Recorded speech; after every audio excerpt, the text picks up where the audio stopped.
Hey guys, it's Phil here from RSRG Entertainment, and we're back to talk Stephanie McMahon. We're going to be chatting whether we think Stephanie McMahon should or shouldn't go into the WWE Hall of Fame. Stick around to the end of the video to find out whether I think she should or shouldn't. While you're here, hit that like button, subscribe, and hit that notification bell. Stephanie McMahon was announced to be joining the 2026 WWE Hall of Fame class at Wrestlepalooza this past weekend when The Undertaker rode up in his American Badass gear on his motorcycle, sat down beside of her, and surprised her saying, "You are entering the WWE Hall of Fame as a member of the 2026 class." She is the first name to be announced as part of the 2026 class.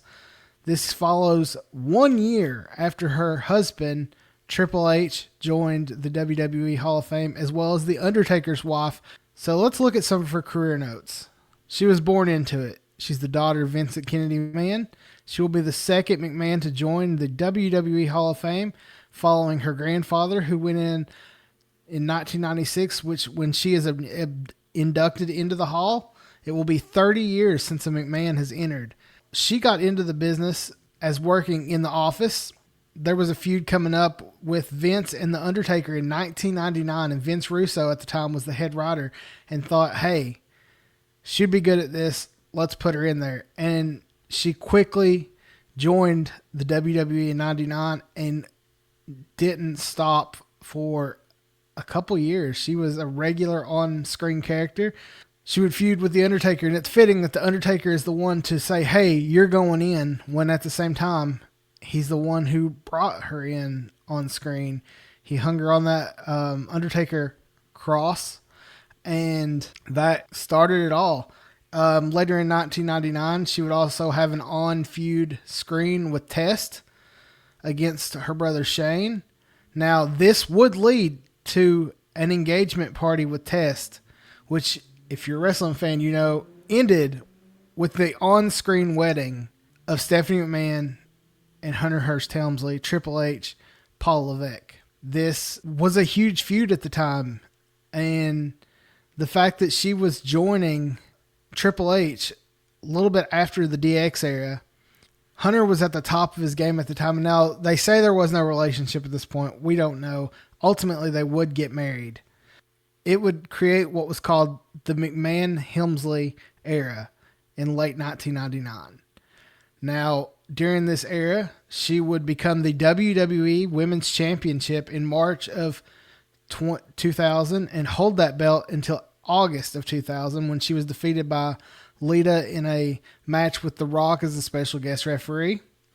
During that 2000 run, PWI said that she was the best women's wrestler, as she won PWI Woman of the Year in 2000.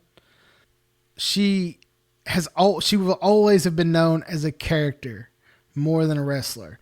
Her career, according to CageMatch.com, consisted of only 24 televised matches. But she was on screen every week pretty much from 1999 until 2006, when she was pregnant, and then would come back again in 2008 and 9, and really never left. Now, there's more highlights. Let's get into those. In 2001, she would be named the ECW owner. This is at the time when the WWE purchased ECW and was trying to make it a viable third brand, while they also had just purchased WCW. So Shane owned WCW, Stephanie owned ECW, and WWE, or F at the time, was owned by Vince. This was a huge storyline at the time involving the family, which would ultimately end in them all basically turning against Linda McMahon. It was a crazy story where at one point Vince was being Vince, and that's all we're going to say. Other career things that she did, she was the SmackDown general manager from 2002 to 2003, where again PWI would award her the feud of the year for the work that she did against Eric Bischoff. Eric was the GM of Raw at the time. In 2008 to 2009, she would become the Raw general manager. In 2013 to 16 would become the Authority era. Now, this was very similar to the McMahon-Helmsley era, but this time it was Triple H, Stephanie, and Vince. This started the Authority era when Triple H helped Randy Orton defeat WWE Champion Daniel Bryan in 2013 at SummerSlam to become the WWE Champion. This would lead to a giant feud as Stephanie McMahon would constantly be on the mic battling Daniel Bryan, to where she got the feud of the year in 2013 and would later go on to be the most hated wrestler according to PW. In 2013 and 14, she would be the Raw Commissioner from 2016 to 2018 and having her final career match against Ronda Rousey at WrestleMania in a tag match, a mixed tag match. It was Ronda Rousey and Kurt Angle versus Stephanie McMahon and Triple H. Now, like I said, 24 career matches, which is insane. 24 matches and going into the Hall of Fame. But what she did behind the scenes is much more important. Stephanie McMahon first got an office job as she became the head WWE writer in 2000.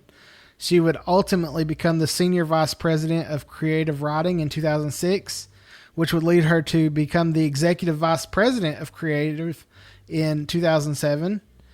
In 2013, once they were launching the WWE Network, she became the chief brand officer, which would ultimately lead her to becoming the interim chairwoman and CEO on June 17th, 2022, when Vince stepped down due to the scandal.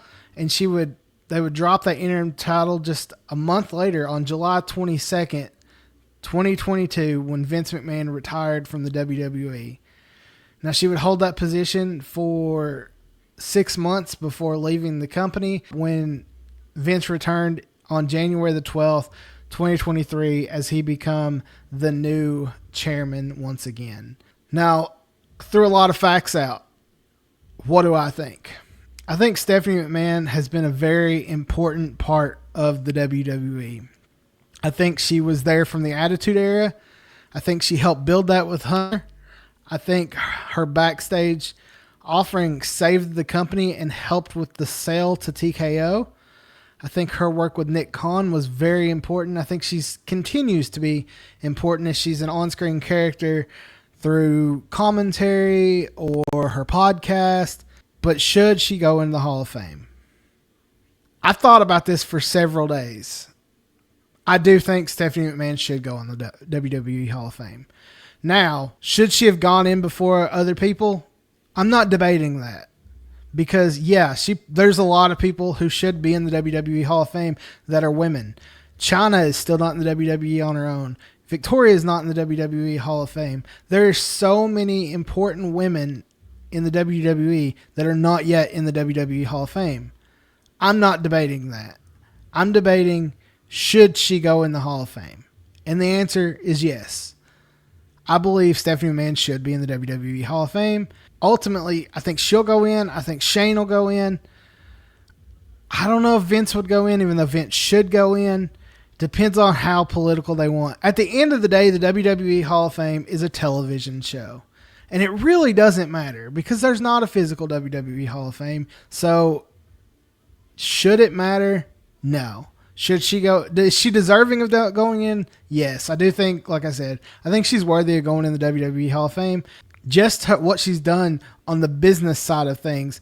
Her charitable work, starting the Connor's Cure, what she has done with Make-A-Wish to make it such a staple in the WWE. I think those reasons alone, based on who's already in the WWE Hall of Fame, she's worthy of the WWE Hall of Fame. Now, match-wise, not really. But as a character, yes. She played such an important role as an authority figure throughout the years that the WWE would not be the same without Stephanie McMahon. She is the ultimate female heel that there is in the WWE, to the point where they even did a documentary on her in the Heels series. She loves being a heel, but behind the scenes, she is the baby face when it comes to doing charitable donations. She's earned it. She should be in the WWE Hall of Fame. So that's it, guys. You guys heard it from here. Yes, I think she should be in the Hall of Fame, but make sure you like, subscribe, and hit that notification bell to see when we post videos again, and we'll see you guys next time.